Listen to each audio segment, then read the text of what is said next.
प्रणाम ब्राह्मण श्रेष्ठ। आप जैसे दिव्य ज्ञान संपन्न अद्भुत अलौकिक व्यक्तित्व के मेरे इस अश्वमेध यज्ञ के आयोजन में प्रधान्य से मैं राजा बलि कृतार्थ हुआ।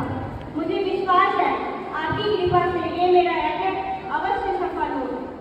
परंतु सर्वप्रथम इतना बताने की कृपा करें कि आप कौन हैं। राजन, संसार के समस्त नाम मेरे ही तो हैं। कौन सा नाम बताऊं आपको?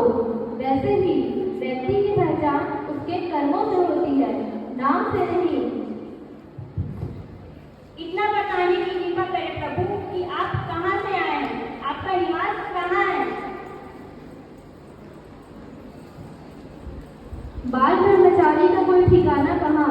जहाँ उसके भक्त थक जाते हैं वहीं उसका स्थान होता है। राजन, तो मैं आपको कैसे बताऊं कि मेरा निवास कहाँ है? हाँ, आप यह अवश्य कह सकते हैं कि मैं संपूर्ण ब्रह्मांड का और संपूर्ण ब्रह्मांड ही मेरा निवास स्थान है। आपका कथन सर्वथा उचित है ब्राह्मण से। विप्रवर, अपने यज्ञ को पूर्ण करने हेतु मैं दान कर रहा हूँ। आप आज्ञा दें, मैं आपके लिए क्या प्रस्तुत करूँ। राजन, क्या दे सकते हैं मुझे? बहुमूल्य रत्न, मूल्यवान आभूषण, राज, वस्त्र, खेत, आपके रहने हेतु स्थान, संपूर्ण ग्राम, सुंदर सेविकाएं, जो आपकी इच्छा हो मान लीजिए, मैं सहर्ष आपको प्रदान करूंगा।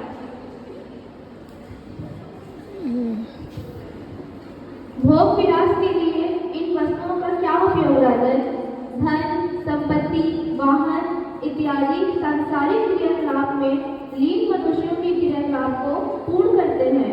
मैं ठहर एक बाल ब्रह्मचारी, आपका विनम्र सभा पाकर मैं कृतज्ञ हूँ राजन, परंतु जिनका भी आपने नाम लिया है मैं उन्हें स्वीकार नहीं कर सकता। परंतु मेरे द्वार से आप जैसा बाल ब्रह्मचारी तपस्वी रिक्त हाथ वापस कैसे जा सकता है? ऐसा कैसे संभव है? कुछ तो होगा जिसकी आपको आवश्यकता होगी और मैं दान कर सकूं। आपकी जो भी इच्छा होगी मैं सहर्ष प्रदान करूंगा। राजन, यदि आप कुछ देना ही चाहते हैं तो मैं आपसे वो सब दान में चाहता हूँ जो मेरे लिए 3 पग में समा जाए। कहिए, वो मुझे देंगे आप? राजा बलि, रुक जाइए। सोचिए राजन, आप तीनों लोगों के सम्राट हैं, महान दैत्यराज बलि, जो संसार में कोई भी वस्तु देने में समर्थ है, उनसे मात्र 3 पग समाने योग्य वस्तु कैसे मांग सकता है? गुरुदेव, आप तो स्वयं जानते हैं ऋषि मुनियों के कुछ संकल्प होते हैं, वो उस संकल्प से अधिक कुछ नहीं मांगते हैं। आप समझ नहीं रहे हैं राजन, मैं पूर्ण विश्वास के साथ कह सकता हूँ, ये कोई अन्य नहीं श्रीहरि विष्णुदेव है। ये आप क्या कह रहे हैं? यही सत्य है राजन, ये इंद्र एवं अन्य देवताओं के हित साधन के लिए यहाँ आए हैं। यदि आपने इनकी बात मानकर इनकी इच्छा अनुसार दान देने का संकल्प ले लिया तो आप सब कुछ गंवा देंगे। जो अपने गुरु पे विश्वास करता है उनका कभी अहित नहीं होता। विश्वास कीजिए मुझ पर, मत दीजिए दान। यदि आपकी बात सत्य है तो मैं ये स्वयं दाता है और इन्हें कोई क्या दान देगा। सोचिए गुरुदेव, संपूर्ण संसार जिनके समक्ष हाथ फैलाए खड़ा रहता है वे आज मेरे समक्ष हाथ फैलाए खड़े हैं। जब प्रभु का हाथ नीचे और मेरा हाथ ऊपर है। संसार में ऐसा सौभाग्य तो कदाचित किसी को ही प्राप्त हुआ होगा। ये आपका सौभाग्य नहीं दैत्यराज, दुर्भाग्य होगा।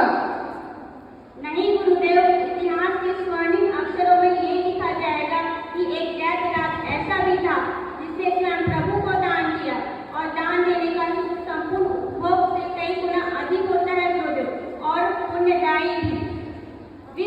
विलंब के लिए क्षमा करें प्रवर, मैं दान देने का संकल्प लेने के लिए प्रस्तुत हूँ।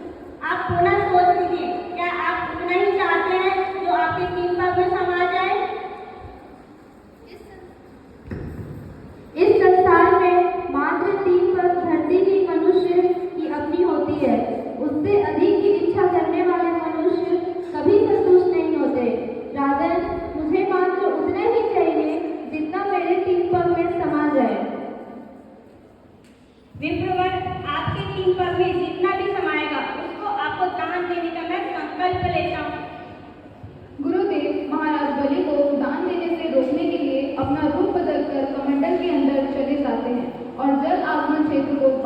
देते।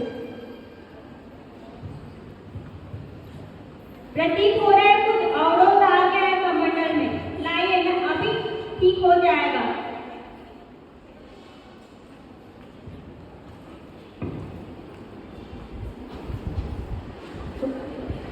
प्रतीत हो रहा है कुछ अवरोध आ गए हैं कमंडल में, लाइए अभी ठीक हो जाएगा। वामन देव एक तिनके से कमंडल के जल आगमन को छेड़ते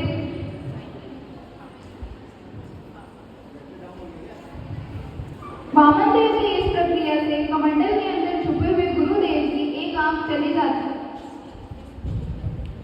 मैं दैत राजबली ये संकल्प लेता हूँ कि आपके तीन पर में जो भी जितना भी समाएगा वो सब आपको प्रदान करूंगा। दैत्य राजबली, गुरु आज्ञा की अवहेलना करने वाले मूर्ख, तुम्हारे इस दान को रोकने के प्रयास में मुझे अपना एक नेत्र गंवाना पड़ा। मैं दैत्य गुरु शुक्राचार्य तुम्हें श्राप देता हूँ कि असुरों को सदैव देवताओं से पराजित होना पड़ेगा और तुम्हें भी गंवाना पड़ेगा तीनों लोगों का वैभव, संसार के स्वामित्व का वैभव छीन जाएगा तुमसे। मैंने किया उसके लिए मुझे कोई भी श्राप स्वीकार है गुरुदेव। इन्हें सब देकर जो भी मुझे मिलेगा वो अनमोल है मेरे लिए। अब मुझे कुछ भी गंवाना पड़े मुझे कोई दुख नहीं। इस विलंब के लिए मुझे क्षमा करें विप्रवर, कृपया अपना दान प्राप्त कर संकल्प करें।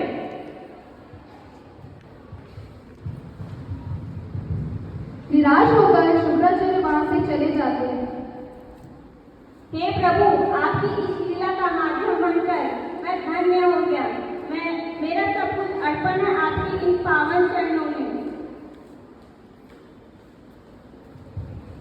फिर वामन देव ने अपने एक पांव धरती पर और दूसरा पांव आकाश पर रखा। फिर वामन देव राजन से पूछने लगे, हे राजन, अब मैं अपना तीसरा पाँव कहाँ रखूं? बताइए राजन, बताइए कहाँ रखूं मैं अपना तीसरा पाँव? अब मुझे अन्य कोई रिक्त स्थान दिखाई नहीं दे रहा है। प्रभु, अब तो मेरे पास कोई शेष स्थान नहीं रहा जो मैं आपके चरणों में अर्पित कर सकूं।